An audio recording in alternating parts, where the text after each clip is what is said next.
नमस्कार, आपके साथ मैं हूं दीपिका शर्मा और आप देख रहे हैं क्राइम तक। स्वामी चैतन्यानंद सरस्वती, जिसकी गिरफ्तारी के बाद अब जो चीजें सामने आई हैं, जो सबूत सामने आए हैं, वो ये दर्शाते हैं कि ये बाबा किस हद तक गिरा हुआ है। ये वो शख्स है जो लड़कियों को सिर्फ गंदे मैसेजेस नहीं करता था या सिर्फ उनके साथ उन्हें मोलेस्ट नहीं करता था, बल्कि ये ऐसा सेक्स रैकेट भी चलाता था जिसका खुलासा अब इसकी चैट से हुआ है। लड़कियों को दूसरे देश भेजना और उनकी सर्विसेज दूसरे लोगों को प्रोवाइड करवाना, ये बाबा का असली काम था। इसी वजह से इस बाबा के पास इतनी करोड़ों की संपत्तियां थी, इसी वजह से बाबा इतना कमाता था और इसी वजह से इसने ये भेष भी धारण किया हुआ था ताकि किसी को शक भी ना हो। लेकिन खुलासा एक दिन होना था और वो हो भी चुका है। गिरफ्तारी के बाद स्वामी चैतन्यानंद की सच्चाई सबके सामने आ चुकी है। पुलिस की पूछताछ में बाबा गोलमोल बातें कर रहा था। उसे लग रहा था कि वो बच जाएगा, उसे लग रहा था कि उसकी सच्चाई सामने नहीं आ पाएगी, उसे लग रहा था कि अभी भी लोग उसकी मदद करेंगे और शायद उसकी चीज़ें लोगों को नहीं पता चलेगी। लेकिन जो चैट सामने आई हैं, जो सबूत सामने आए, वो रिवील करते हैं कि बाबा किस तरीके का एक गिरा हुआ घटिया इंसान था। उसके फ़ोन से व्हाट्सएप चैट्स बरामद की गई हैं। इन चैट से साफ हो गया है कि बाबा ना सिर्फ अपने भक्तों को अंधभक्ति में ढकेल रहा था, बल्कि महिलाओं को बहकाता भी था। विदेशी शेख तक लड़कियों को वो यहाँ से सप्लाई कर रहा था। सबसे बड़ा खुलासा उस चैट से हुआ है जिसमें स्वामी ने खुद लिखा है कि दुबई का एक शेख एक सेक्स पार्टनर चाहता है और वो इन लड़कियों को बहला फुसला कर वहां पर भेजना चाहता था। बाबा ने एक लड़की से चैट करते हुए उससे पूछा कि क्या तुम्हारी कोई अच्छी दोस्त है। उसने ये मैसेज उस लड़की को किया। जब ये मैसेज पुलिस ने भी देखा तो पुलिस भी हैरान हो जाती है। अब साफ हो चुका है कि बाबा एक स्कूल की आड़ में, एक इंस्टीट्यूट की आड़ में एक सेक्स रैकेट चला रहा था और लड़कियों की सप्लाई कर रहा था। उसका नेटवर्क देश से नहीं, सिर्फ इस देश में नहीं था बल्कि बाहर देश में भी था। स्वामी चैतन्यानंद के मोबाइल में पुलिस को कई लड़कियों की लंबी चैट्स बातचीत मिली है, जिससे सारे सबूत सामने आते हैं। इसमें ज्यादा चैट्स उसकी मनमानी, लालसा और धंधे की ओर इशारा करती है। एक चैट में वो एक लड़की को लगातार पूछता है, उस लड़की से वो बेबी बेबी बोलकर बात करता है। एक लड़की जो एक स्टूडेंट है, जो उस इंस्टीट्यूट में पढ़ रही है, उससे वो लगातार इस तरीके से बात करता है जैसे एक बॉयफ्रेंड अपनी गर्लफ्रेंड से बात करता है। ये वो बाबा है। कुछ चैट्स में साफ दिखता है कि बाबा दिन रात एक ही लड़की को मैसेज भेजता रहता है। इन चैट से दुबई कनेक्शन की भी पोल खुल गई है। ये एक अहम फैक्टर था इसमें कि इन चैट के जरिए ये भी पता चला, जो अब तक नहीं पता था। सिर्फ यही पता था कि बाबा यहाँ पर लड़कियों को मोलेस्ट करता था, लेकिन ये नहीं पता चला था कि बाबा यहाँ से लड़कियों की सप्लाई भी करता था। बाबा ने एक लड़की से लिखा कि दुबई का एक शेख सेक्स पार्टनर चाहता है, क्या तुम्हारी कोई अच्छी दोस्त है। लड़की ने मना कर दिया कि उसके पास कोई भी नहीं है। फिर उसने दबाव डाला लड़की के ऊपर और कहा कि ऐसा हो ही नहीं सकता, ये पॉसिबल ही नहीं है कि कोई लड़की ना हो। लेकिन ये लड़की लगातार मना कर रही थी। जाहिर सी बात है, किसी के साथ जबरदस्ती आप करेंगे तो वो किस हद तक सहन कर पाएगा। वही लड़की के साथ भी वो लगातार मना करती रही, पर वो दबाव डालता रहा। बाबा ने ये तक कहा कि क्या तुम्हारी कोई क्लासमेट नहीं है, क्या तुम्हारी कोई जूनियर नहीं है जो ये सब काम कर सके। इससे साफ होता है कि लड़कियों को न केवल खुद इस्तेमाल करता था, बल्कि विदेश भेजने की कोशिश भी करता था। अपने साथ सोने की बात भी बाबा ये करता था। मतलब वो जितना लेवल गिर सकता था उसने वो तमाम काम किए। जांच में ये भी सामने आया कि बाबा ने कई लड़कियों को अल्मोड़ा और कई ऐसी दूसरी जगहों पर भी भेजा है। एक मामले में ये भी सामने आया कि उसने एक लड़के के साथ फोटो क्लिक करा के बाबा को भेजने के लिए कहा, क्योंकि वो उस लड़के को हनी ट्रैप में फंसाना चाहता था।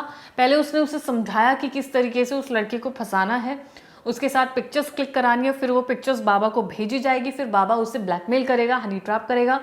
उसका कुछ अपना पर्सनल उस लड़के से मैटर होगा, लेकिन उसके लिए लड़की का इस्तेमाल इस तरीके से बाबा करता था। जाहिर सी बात है, ब्लैकमेल के बाद पैसा ऐंठना ये एक अहम काम बाबा का सामने आया है। जब बाबा फरार था उस दौरान बाबा लंदन का एक व्हाट्सएप नंबर इस्तेमाल कर रहा था। इस नंबर से वो लगातार लड़कियों के संपर्क में था। मोबाइल से बड़े पैमाने पर चैट डिलीट की गई थी। यानी कि जब उसे ये पता था कि पुलिस उसके पीछे पड़ी हुई, बावजूद इसके उसे ना कोई डर था ना कोई खौफ। उस वक्त भी, उस दौरान भी वो अपने धंधे में लगातार लगा हुआ था, लड़कियों से बातचीत करता था और किस लड़की को कहाँ भेजना है, किसको कैसे बहलाना फुसलाना है, वो लगातार इस काम में लगा हुआ था और उसके लिए उसने एक नया नंबर लिया हुआ था। रिकवरी के दौरान कई चौंकाने वाले संवाद सामने आए, क्योंकि डिलीट कर दी थी चैट्स लेकिन उनको रिकवर किया गया, तब ये तमाम चीजें सामने आई हैं। इनमें से एक चैट में बाबा ने एक लड़की को बार बार बेबी लिखा, उसको अश्लील मैसेजेस, उस पर दबाव डालना, उसको पूछना कि क्या कोई लड़की है या नहीं है, ये तमाम चीजें लगातार सामने आई हैं। जब लड़की ने उसे ब्लॉक कर दिया तो भी वो लगातार नए नंबर से संपर्क साधने की कोशिश कर रहा था, यानी कि दूसरे नंबर से उस लड़की को मैसेज कर रहा था। एक और चीज का खुलासा ये हुआ है कि बाबा के फोन से एक पर्टिकुलर ऐप मिला है, जो HIK विजन नाम का कोई ऐप है, जिसमें पता चला है कि उस ऐप के जरिए वो आश्रम के सभी CCTV की जो फुटेजेस हैं वो अपने फोन में, अपने टैब में देख सकता था, यानी कि वो लाइव लोकेशंस किसकी कहाँ है, क्या परिसर में हो रहा है, वो तमाम चीजें देख सकता था। आश्रम का हर कोना उसकी निगरानी में था, कौन कब कहाँ जा रहा है, क्या कर रहा है, कौन लड़की कहाँ है, वो तमाम चीजें रियल टाइम में नजर बाबा रखता था। इससे वो लड़कियों की गतिविधियों पर नजर रखता था, मौका देखकर उन्हें अपने कमरे में बुलाता था। वो टॉर्चर रूम जहां पर ले जाकर भी बाबा से पूछताछ की गई है। टॉर्चर रूम वो है जहां पर ये लड़कियों को बुलाता था, पर्सनल मीटिंग करने के लिए वहां पर बुलाता था, लड़कियों को धमकाता भी वहीं पर था कि अगर तुमने मेरी बात नहीं मानी तो तुम्हें ग्रेड्स कम कर दिए जाएंगे, डॉक्यूमेंट्स तुम्हारे सीज कर लिए जाएंगे, तुम्हें डिग्री नहीं मिलेगी, तमाम चीजें बाबा करता था। बाबा सिर्फ झूठे आडंबर का सहारा ही नहीं लेता था, बल्कि लड़कियों को अपने जाल में फंसाने के लिए महंगे ज्वेलरी, घड़ियां, डिजाइनर चश्मे तक गिफ्ट करता था, ये भी खुलासा हुआ है। उसके मोबाइल और डॉक्यूमेंट से ये भी सामने आया है कि उसने कई लड़कियों के रिज्यूमे भी मंगवाए ये कहकर जाते थे कि वो लड़कियों को एयर हॉस्टेस बनाने के लिए वो रिज्यूमे चाहता है, तो उनकी सुंदर पिक्चर्स, अच्छी पिक्चर्स उनको भेजी जाए, लेकिन वो अच्छी पिक्चर्स एक एयर हॉस्टेस बनाने के लिए नहीं, बल्कि ऐसे शेख लोगों को भेजने के लिए था, ताकि वो लड़की को पसंद कर सके और उनको अपने पास बुला सके। फिर वो अपने नेटवर्क के जरिए इन तमाम लड़कियों की तस्वीरें शेयर करता था। ये वो पूरे बाबा की हिस्ट्री है, ये वो पूरे बाबा का खुलासा है कि वो क्या हरकतें अपने जीवन में करता हुआ आ रहा था। और ये सिर्फ अभी की बात नहीं है, ये सालों से चल रहा है। खुलासा अब हुआ है, लड़कियों ने हिम्मत करी, बहुत बड़ी बात है। 17 लड़कियों ने बाबा पर आरोप लगाए हैं मॉलेस्ट करने के, हैरेस करने के, जिसके बाद से जब ये खुलासा हुआ है चैट्स के जरिए, ये एक सबसे अहम पॉइंट सामने आया, जहाँ पर ये बाबा सिर्फ देश ही नहीं बल्कि विदेशों में भी लड़कियों को सप्लाई करने के लिए संपर्क में लोगों से रहता था।